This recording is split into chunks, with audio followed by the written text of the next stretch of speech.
9월 15일 월요일입니다. 로마서 3장 의인은 없나니 라는 주제로 말씀을 나누겠습니다. 먼저 기도로 시작하십시오. 성경을 1회 3읽기 바랍니다. 꾸준한 용성을 여는 당신의 생을 변화시킵니다. 우리는 살아가면서 스스로 괜찮은 사람이라고 여기며 살아갑니다. 나는 법 없이도 살 사람이야. 나는 주일 성수도 잘하고 헌금 생활도 잘하니 괜찮은 신앙이냐. 이와 같은 생각들입니다. 우리는 무의식적으로 세상의 기준 혹은 나 자신의 기준으로 스스로를 어렵다고 여기며 위안을 삼을 때가 많습니다. 바로 이러한 생각에 대해 로마 3장은 인간의 실상을 정직하게 마주하게 합니다. 첫 번째, 인간의 변명과 하나님의 신실하심. 바울은 유대인들의 특권이 무엇인지 이야기합니다. 유대인의 가장 큰 특권은 바로 하나님의 말씀을 맡은 청지기였다는 사실입니다.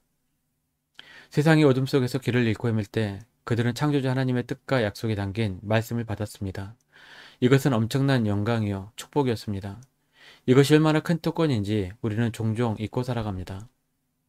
그런데 또 다른 질문이 생깁니다. 3절입니다. 어떤 자들이 믿지 아니하였으면 어찌하리요? 그 믿지 아니함이 하나님의 미표심을 패하겠느냐? 이스라엘 백성 중 일부가 말씀을 받고도 하나님을 믿지 않고 불순종했는데 그렇다고 해서 그들을 선택하신 하나님의 약속이 무효가 되냐는 것입니다. 바울은 단호하게 대답합니다. 4절 상반절입니다. 그럴 수 없느니라. 사람은 다 거짓되되 오직 하나님은 참되시다 할지어다. 우리의 연약함과 실패에도 불구하고 하나님은 당신의 구원 계획을 신실하게 이루어 가십니다. 우리의 믿음이 흔들릴 때 이 신실하신 하나님을 붙드시기를 바랍니다. 그런데 사람들은 여기서 이상한 궤변을 늘어놓기 시작합니다. 5절과 7절에 나오는 생각입니다. 나의 죄가 오히려 하나님의 선하심을 드러내는 계기가 되었으니 나를 심판하는 것은 부당하다는 식의 이상한 변명을 합니다. 참으로 기가 막힌 논리입니다. 마치 도둑질을 해놓고 내가 도둑질을 했기 때문에 경찰관들이 월급을 받으니 나는 사회에 이바지한 것이다 라고 주장하는 것과 비슷합니다. 죄는 어떤 이유로도 정당화될 수 없습니다. 죄의 본질은 하나님을 대적하는 것이며 하나님은 반드시 그 죄를 심판하십니다. 인간의 이런 구차한 변명과 궤변은 결국 하나님의 공의로운 심판대 앞에서 아무런 힘을 발휘하지 못할 것입니다. 두 번째, 온 세상에 내려진 최종 판결문. 사도 바울은 유대인이나 이방인이나 예외 없이 모든 인류가 죄 아래 있다는 최종 판결을 내립니다. 먼저 인간의 내면은 전적으로 부패하여 하나님 앞에서 의로운 사람이 단 한 명도 없으며 스스로 하나님을 깨닫거나 찾는 사람도 없습니다. 모든 사람이 올바른 길에서 벗어나 함께 무익한 존재가 되었고 선을 행할 능력을 완전히 상실했습니다. 이러한 내면의 부패는 필연적으로 언어와 행동의 타락으로 이어집니다. 사람들의 입에서는 생명을 살리는 말이 아닌 죽음의 악취를 풍기는 거짓과 독설, 조주와 악담이 나옵니다. 또한 그들의 발은 자기 이익을 위해 타인의 피를 흘리는 일에 주저함이 없으며 그들이 가는 길에는 파멸과 고통만이 따를 뿐 참된 평강은 찾아볼 수 없습니다. 바울은 이 모든 죄악의 근원이 바로 하나님을 두려워하지 않는 마음에 있다고 지적합니다. 여기서 율법의 역할이 드러납니다. 율법은 우리가 의롭게 되기 위해 올라가는 사다리가 아니라 오히려 우리의 죄가 얼마나 심각한지를 비춰주는 거울과 같습니다. 따라서 율법 앞에서는 그 누구도 자신의 의를 주장할 수 없으며 모든 입이 막히고 온 세상이 하나님의 공의로운 심판 아래 놓이게 됩니다. 이것이 바로 인간 스스로에게는 아무런 희망이 없는 우리의 실존적 상태입니다. 세 번째, 하나님의 놀라운 해결책. 21절입니다. 이제는 율법 외에 하나님의 한 의가 나타났으니 율법과 선지자들에게 증거를 받은 것이라.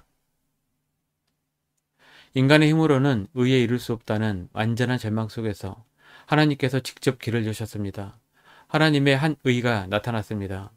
이 의는 어떤 특징을 가지고 있습니까?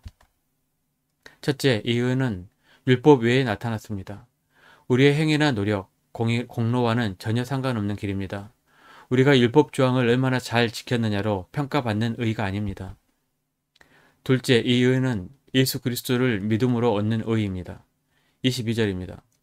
곧 예수 그리스도를 믿음으로 말미암아 모든 믿는 자에게 미치는 하나님의 의니 차별이 없느니라.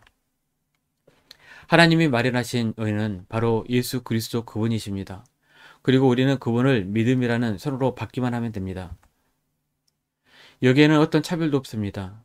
유대인이나 이방인이나 많이 배운 사람이나 못 배운 사람이나 부자나 가난한 자나 모두에게 똑같이 주어지는 의의입니다. 왜냐하면 23절 말씀처럼 모든 사람이 죄를 범하였음에 하나님의 영광에 이르지 못했기 때문입니다. 우리 모두는 하나님의 영광이라는 기준에 미치지 못하는 죄인들입니다. 셋째, 이 의는 하나님의 은혜로 값없이 주어집니다. 24절입니다. 그리스도 예수 안에 있는 성령으로 말미암아 하나님의 은혜로 값없이 의롭다 하심을 얻은 자 되었느니라. 의롭다 하심을 얻었다는 것은 법적 용어입니다. 죄인임이 명백한 우리에게 재판장이신 하나님께서 너는 무죄다, 너는 이제 의인이다 라고 선포해 주시는 것입니다. 이것을 칭의라고 합니다. 어떻게 이것이 가능합니까? 바로 그리스도 예수 안에 있는 성령 때문입니다. 성령은 노예나 포로의 몸값을 지불하고 자유를 사주는 것을 의미합니다. 죄의 노예였던 우리를 자유롭게 하시기 위해 하나님께서 지불하신 몸값이 바로 그분의 아들 예수 그리스도의 생명이었습니다. 25절은 그 구체적인 방법을 설명합니다. 하나님께서 예수님을 화목제물로 세우셨습니다. 예수님께서 십자가에서 흘리신 피로 인해 죄에 대한 하나님의 공의로운 진노가 해결되고 하나님과 우리 사이에 막힌 담이 허물어졌습니다. 하나님은 죄를 그냥 눈 감아 주시는 분이 아닙니다. 만약 그러셨다면 하나님은 공의롭지 못한 분이 되셨을 것입니다. 하나님은 죄의 값을 반드시 치르게 하시는 공의로운 분이시면서 동시에 당신의 아들을 통해 그 값을 대신 치르시고 우리를 용서하시는 사랑의 하나님이십니다. 십자가는 바로 이 하나님의 공의와 사랑이 만나는 위대한 자리입니다. 말씀 요약 및 적용입니다. 첫 번째, 나의 의로움이나 행위를 자랑하려는 교만을 내려놓고 모든 사람이 하나님의 은혜가 필요한 죄인임을 인정하며 겸손히 살아갑시다. 두 번째, 나의 노력이 아닌 오직 예수 그리스도의 십자가를 통해 값없이 주어진 구원의 은혜에 감사하며 그 사랑에 순종하는 삶을 살아갑시다. 일년성일독 주간 계기입니다. 오늘은 월요일 에스겔 44장에 46장까지 말씀 천천히 묵상하십시오. 9월 중보기도 제목입니다. 5가지 기도 제목을 놓고 충분히 기도하시고 교회와 개인 기도 시간을 가지시기 바랍니다. 가정에서 기도가 힘드신 분들은 교회 나오셔서 주중 기도 시간을 가셔야 됩니다. 주중 기도는 새벽 6시부터 밤 10시까지입니다. 편하신 시간에 나오셔서 정기적으로 기도하시기 바랍니다. 하루 30분씩 최선을 다하시기 바랍니다. 그러면 여러분의 삶이 변화될 것입니다. 영상을 다 보신 분들은 확인 문자를 보내시거나 유튜브에 댓글로 달아주시면 정기적인 영성 훈련에 도움이 될 것입니다. 오늘 하루도 승리하시기를 기도합니다.